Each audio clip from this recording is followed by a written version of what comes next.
ततो युद्धपरिश्रान्तं समरे चिन्तया स्थितम् रावणं जाग्रतो दृष्ट्वा युद्धाय समुपस्थितम् दैवतैश्च समागम्य द्रष्टुमभ्यागतो रणम्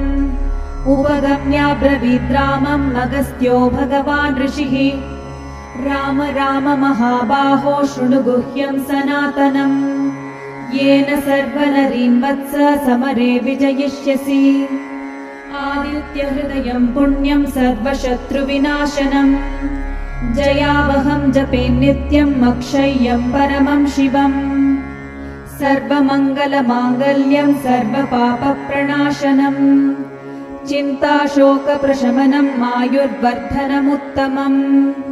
रश्मिमन्तं समुद्यन्तं देवासुरनमस्कृतम् पूजयस्व विवस्वन्तं भास्करं भुवनेश्वरम् सर्वदेवात्मको ह्येषे तेजस्वी रश्मिभावनः एष देवासुरगणान् लोकान् पाति गभस्तिभिः एष ब्रह्मा च विष्णुश्च शिवः स्कन्दः प्रजापतिः महेन्द्रो धनदः कालो यमः सोमो ह्यपाम्पतिः पितरो वसवः साध्या ह्यश्विनौ मरुतो मनुः वायुर्वह्निः प्रजाप्राणः ऋतुकर्ता प्रभाकरः आदित्यः सविता सूर्यः खगः पूषा गभस्तिमान् सुवर्णसदृशो भानुः हिरण्यरेता दिवाकरः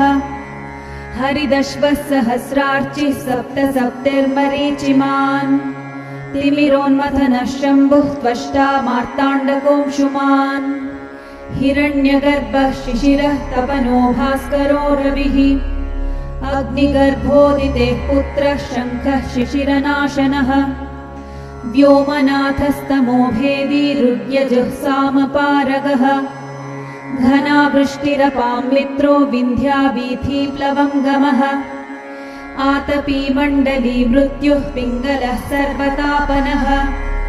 कविर्विश्वो महातेजा रक्तः सर्वभवोद्भवः नक्षत्रग्रहताराणामधिपो विश्वभावनः तेजसामपि तेजस्वी द्वादशात्मन्नमोऽस्तु ते नमः पूर्वाय गिरये पश्चिमायाद्रये नमः ज्योतिर्गणानां पतये दिनाधिपतये नमः जयाय जयभद्राय हर्यश्वाय नमो नमः नमो नमः सहस्रांशो आदित्याय नमो नमः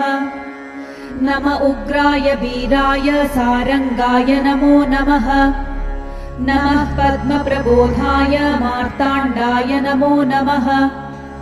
ब्रह्मेशानाच्युतेशाय सूर्यायादित्यवर्चसे भास्वते सर्वभक्षाय रौद्राय वपुषे नमः तमोघ्नाय हिमघ्नाय शत्रुघ्नाय मितात्मने कृतघ्नघ्नाय देवाय ज्योतिषां पतये नमः तप्तचामीकराभाय वह्नये विश्वकर्मणे नमस्तमोभिनिघ्नाय रुचये लोकसाक्षिणे नाशयत्येष वैभूतं तदेव सृजति प्रभुः